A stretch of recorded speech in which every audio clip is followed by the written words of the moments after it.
Halo semuanya, selamat datang pada video demonstrasi Knowledge Management System untuk PT Megakarya Estetika. Sebelumnya izinkan saya untuk memperkenalkan diri. Saya Heri Kolaya dari Prodi Sistem Informasi Universitas Budi Dharma. Oke, sebelumnya saya membuat ini sebuah sistem di mana sistem ini bisa menyimpan dokumentasi serta berbagi informasi di lingkungan perusahaan, sehingga semua sistem atau data yang ada di perusahaan menjadi satu terpusat ada di sistem ini. Pertama-tama saya ingin menjelaskan juga sebelum login, pada sistem ini terdapat dua jenis pengguna, yaitu ada karyawan dan administrator, yang masing-masingnya memiliki akses yang berbeda sesuai dengan kebutuhan dan tanggung jawab. Saya akan login sebagai pengguna.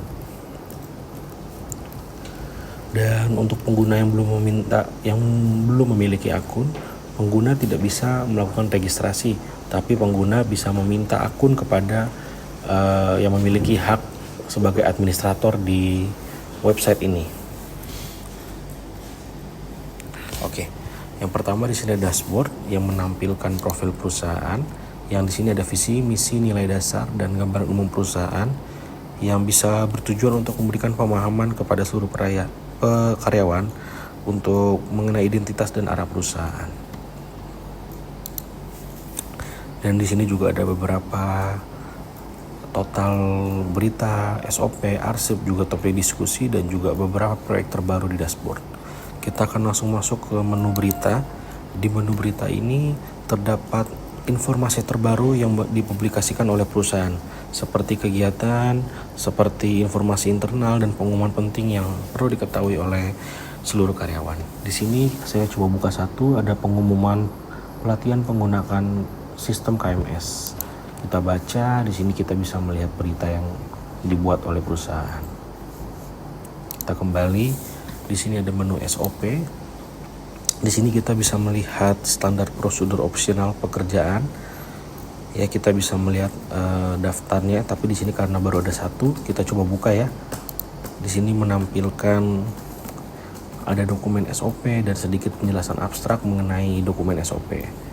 Kita bisa buka di tab baru dan melihat dokumen SOP. Juga kita bisa mengunduh untuk menyimpannya secara offline dokumen SOP ini. Kemudian kita bisa kembali lagi dan kita bisa langsung menuju menu arsip. Di sini kita dapat menambahkan arsip, melihat arsip, juga melakukan perubahan data pada arsip, dan juga kita bisa mengunduh arsip serta mencetak laporan arsip. Di sini kita coba buka untuk menu detail FUM. Di sini kita bisa melihat informasi proyek, catatan pekerjaan, foto-foto dokumentasi di lapangan, serta dokumen-dokumen teknis.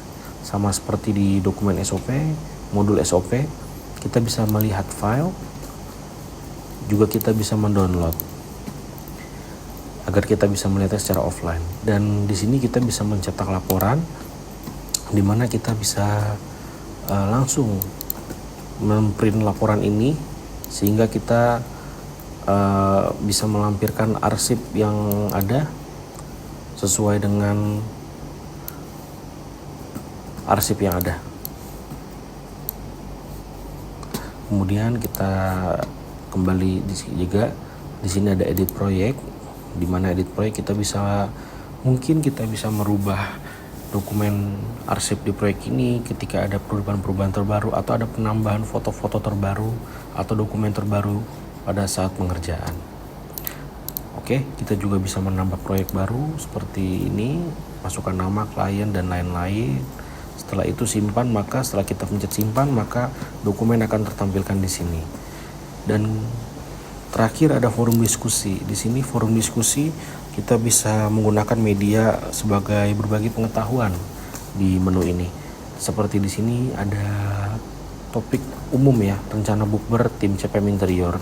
Di sini karena baru ada satu topik, maka baru ada satu muncul, tapi kita juga bisa bikin topik baru, judulnya dan pertanyaan atau isi diskusinya apa. Ketika kita pencet kirim topik, maka dia akan muncul di sini. Kita juga bisa ikut diskusi.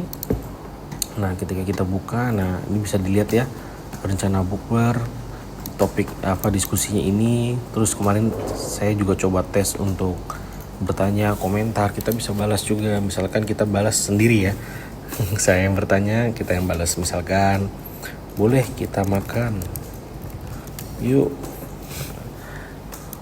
Maka dia akan tersimpan di sini. Baik, kita kembali lagi. Jika tidak ada yang mau kita buka lagi, maka kita bisa melakukan logout. Kemudian saya akan lanjut ke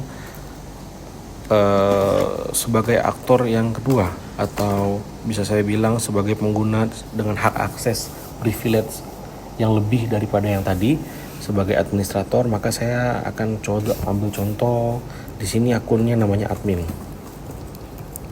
Tapi nanti setiap orang bisa kita tentukan sebagai admin, tidak harus admin. Mohon maaf, ini salah.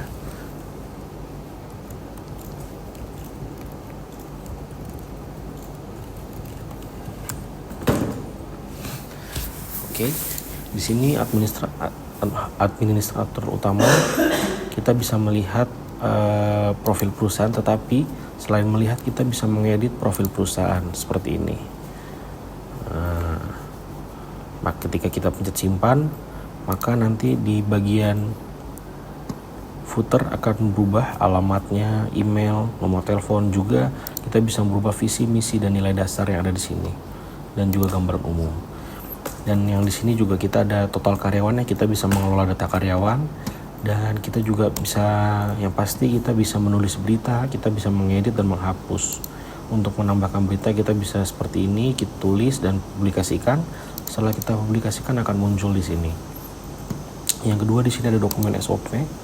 Ya, sama seperti pengguna. Cuma kita di sini kita bisa melakukan edit dan hapus, dan kita bisa menambah SOP terbaru seperti ini. Kita ketik isi kategorinya sesuai dengan permintaan. Ketika kita pencet simpan dan upload, maka dokumen SOP akan tertampilkan di sini. Dan yang ketiga ya, mohon maaf, ada data karyawan. Di sini data karyawan tidak dimiliki oleh pengguna biasa, hanya akun yang ditunjuk sebagai administrator seperti ini yang memiliki privilege untuk mengelola hak akses yang lebih privilege di knowledge management system ini. Seperti yang tadi saya login pakai akun Heriko, dia hanya staff user biasa. Oke, kita di sini bisa menemukan tambah karyawan. Tambah karyawan kita bisa masukkan nama lengkap, divisi sesuai divisi, email, password, dan juga kita memiliki hak. Kita bisa memilih hak akses. Kita mau pilih akses karyawan atau akses penuh ke semua modul. Jika kita sudah, kita pencet buat, maka akan muncul di sini. Kita juga bisa melakukan edit dan juga hapus karyawan. Setelah itu kita bisa buka menu arsip, sama persis seperti dengan pengguna. Kita bisa menambahkan proyek, kita bisa memencet detail, kita bisa mengedit, dan kita juga bisa mengunduh dan mencetak laporan. Tetapi di sini privilege-nya adalah kita bisa menghapus arsip proyek. Dan juga kita balik ke forum diskusi. Forum diskusi pun sama dengan pengguna.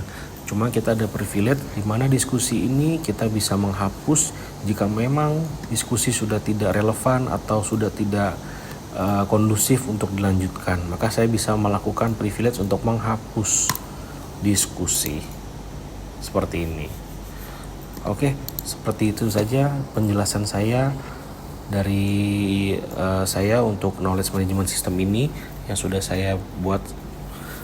Kurang atau lebih saya mohon maaf. Terima kasih.